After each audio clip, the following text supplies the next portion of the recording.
కొట్టుకెళ్ళి ఒక పాల ప్యాకెట్ తీసుకురా. అమ్మా ఇప్పుడు పాల ప్యాకెట్ తీసుకురాలేనులే కానీ ఒక అరగంటకి వెళ్తా.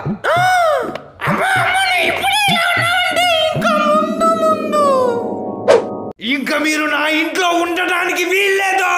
వెళ్ళండి, బయటికి వెళ్ళండి.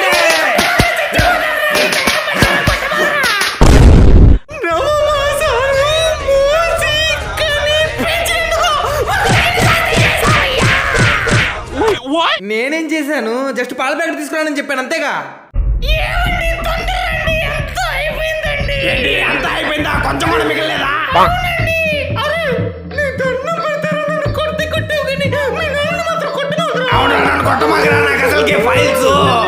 అయ్యో అయ్యో, నేను మీ ఇద్దరిని కొట్టడం ఏంటి? ఆయన పాల ప్యాకెట్ తీసుకురానందుకు ఇంత గొడవ చేస్తారా?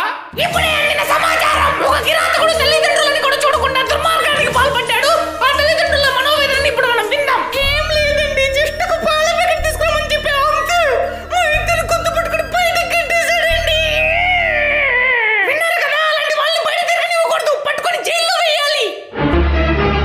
ఏంటి, పాల ప్యాకెట్ తీసుకురాకపోతే జైల్లో వేస్తారా? పాల ప్యాకెట్ తీసుకురానన్న నేరానికి నిన్ను అరెస్ట్ చేయడానికి వచ్చాను.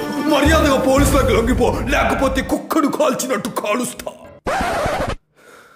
ఆ పాల ప్యాకెట్ తెచ్చినా పోయేది, నాకు ఇక పట్టేదే కాదు.